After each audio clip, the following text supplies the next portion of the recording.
Chapter 6. Assyria comes, the fall of the northern kingdom.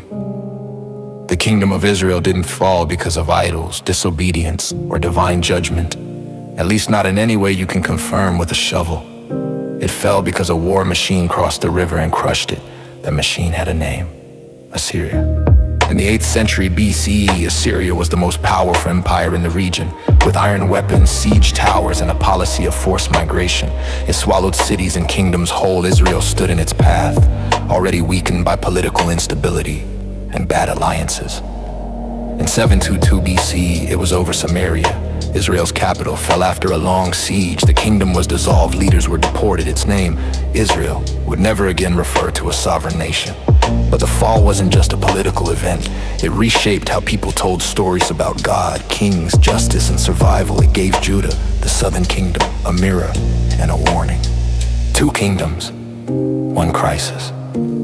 After Solomon's death, the united monarchy split. Israel in the north with its capital in Samaria, Judah in the south centered in Jerusalem. The Bible presents Israel as the reckless brother, faithless, idolatrous, doomed from the start. But archaeology shows something different. Israel was stronger, wealthier, and more politically active than Judah for most of its history. It had access to fertile land and major trade routes. Its cities were larger and better fortified. Its kings formed diplomatic ties with Phoenicia, Aram, and Egypt. In short, Israel was the real kingdom. Judah was the small hill country state looking up. Until the empire came. Assyria expands. The Assyrian Empire, based in what is now northern Iraq, expanded aggressively under kings like Tiglath-Pileser III and Shalmaneser V. They didn't come for religion, they came for roads, silver, tribute, and submission. Their approach was cold and systematic. Siege the city. Starve it out. Break the walls. Deport the people. Assyrian stone carvings show every step, battering rams, flames, chains, spears, slaves. These weren't just artistic, they were psychological warfare, messages in stone. This is what happens if you resist. In 722 BCE, Samaria resisted and paid the price. The fall of Samaria. Israel's last king, Hoshea, had rebelled against Assyria by seeking support from Egypt. It was a bad gamble. Assyria returned with force, surrounded Samaria, and laid siege for roughly 3 years. When it fell, the end was total. In the 9th year of Hoshea, the king of Assyria captured Samaria and deported the Israelites to Assyria.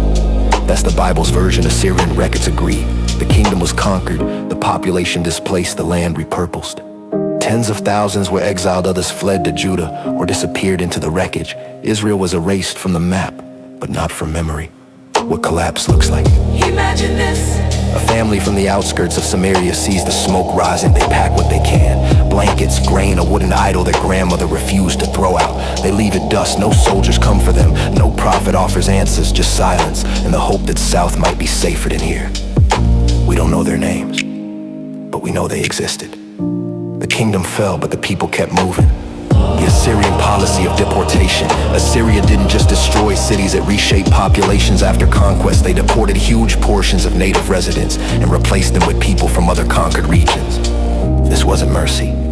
It was management. Break tribal identity, eliminate loyalty, and reduce the chance of rebellion. This policy turned Samaria into a cultural mixing zone over generations. Its identity blurred. Later, Judahite writers would treat Samaritans with suspicion or contempt. But that prejudice was historical fallout in the beginning.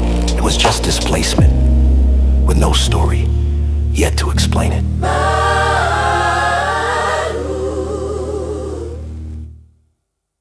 The prophets saw the cracks. Long before the fall, prophets like Amos and Hosea were already calling out injustice and false security in the north. Amos warned the elite.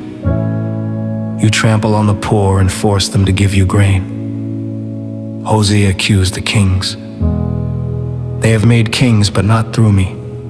They sow the wind and they shall reap the whirlwind. These weren't forecasts, they were criticism in real time, spoken before the walls fell. After the collapse, their words were preserved in Judah, edited into scrolls, and used to support the theological judgment against Israel.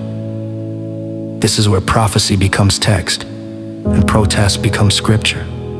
Judah inherits the story.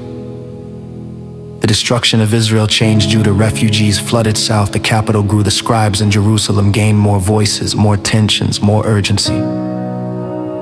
Some scholars believe northern traditions, folk tales, ancestral memories, even early texts made their way into Judah's growing scrolls over time. Those memories were reinterpreted. Judah became the keeper of Israel's legacy, but also its filter. They didn't just tell Israel's story, they judged it. The Deuteronomistic agenda. By the time scribes assembled what we now call the Deuteronomistic history, Deuteronomy through Kings, Israel's fall had become a centerpiece, a warning. Disobedience leads to exile. Foreign gods lead to destruction. Only loyalty to Yahweh keeps the land safe. It's tidy, but history wasn't tidy.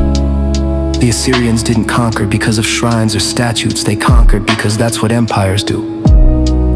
But the scribes took what they had, ruins, memory, prophecy, and wove it into a story of covenant and consequence. They made the fall into a tool, aftermath and legacy. Israel never came back, its cities were repopulated, its leaders were never restored. But the shock of its loss echoed in the way Judah wrote everything afterward. Why kings fail, why the land could be lost, why faith and power could never be separated. The prophets' voices grew louder, the laws got sharper, the temple got holier, and Judah held its breath, knowing it was next in line if the same mistakes were made. Ending with weight. Assyria didn't care about Yahweh, it cared about order. It carved images of burning cities and shackled kings, not fallen idols. But its victories became scripture, not because Assyria said so, but because Judah did. Israel's fall left Judah holding the pen. The north was silent, so the south told the story.